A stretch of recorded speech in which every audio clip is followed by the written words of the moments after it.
नमस्कार मित्रांनो, मी Prashik last bencher logic या माझ्या यूट्यूब चॅनलवर तुमच्या सगळ्यांचे स्वागत आहे. तर आज आपण बोलणार आहोत भारतात चर्चेत असलेला सगळ्यात जास्त चर्चेत असलेल्या मुद्द्यावर, तो म्हणजे वोट चोरी या मुद्द्यावर बोलणार आहोत. भारतात चाललेल्या या मुद्द्यावर तथ्यता आहे. राहुल गांधींनी जे काही सांगितलेलं आहे त्यामध्ये अनेक नवीन वोटर जुळलेले आहेत, काही फेक याद्या आहेत, तर काही चुकीच्या लिस्ट दिलेले आहेत. ते सरासरी चुकीचे सादर होतात, कारण की आपल्या सगळ्यांना माहिती आहे जर नवीन वोटर जुळत असेल तर त्या वोटरची रेंज असते 18 ते 22 वर्ष. हाच एक नवीन वोटर यादीमध्ये जुळू शकतो. परंतु त्यामध्ये असं दाखवलेलं आहे की एक 74 वर्षाचा 124 वर्षाचा वोटर हा नवीन यादीमध्ये जाहीर केलेला आहे. तर सरासरी हे पाणीमूर्त आहे, कुठेतरी दाल में कुछ काला है असं म्हटलं तरी काही हरकत नाही. म्हणून सर्वसामान्य माणसांना माझी विनंती आहे की तुमच्या आजूबाजूला असलेल्या लोकांची नावे, ते लोक खरंच अस्तित्वात आहेत की नाही आहेत याची पडताळणी करणे गरजेचं आहे. आणि यामध्ये राहुल गांधींनी उचललेला एक महत्त्वाचा मुद्दा म्हणजेच एका निवासस्थानी 40-40, 50-50 लोक दाखवलेले आहेत. हे शक्यच नाही आहे.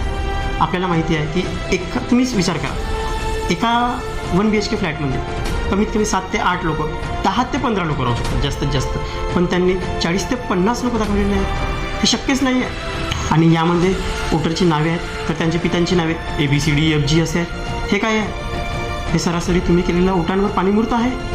हे शक्यच नाही आहे. हे सगळी इन्फॉर्मेशन जी आहे चुकीची आहे. आणि तुमच्या दिलेल्या वोटांमुळे लोकप्रतिनिधीची निवड होते आणि तेच लोकप्रतिनिधी मग पंतप्रधानाची निवड करतात. म्हणजेच आपल्याच वोटांमुळे पंतप्रधानाची निवड होते. आणि जर तोच वोट चोरी होत असेल तर तुम्हाला लोकशाहीमध्ये बोलण्याचा काही मुभा नाही. आणि यामधून समजून येत आहे की कुठेतरी तानाशाहीला प्रारंभ मिळालेला आहे.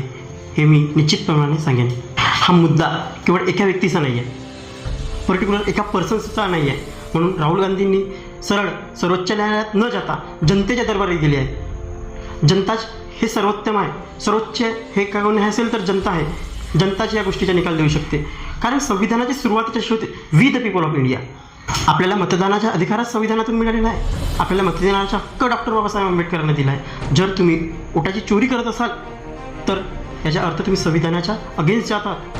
तुम्ही डॉक्टर बाबासाहेब आंबेडकरांच्या विचारांचे उल्लंघन करत आहात.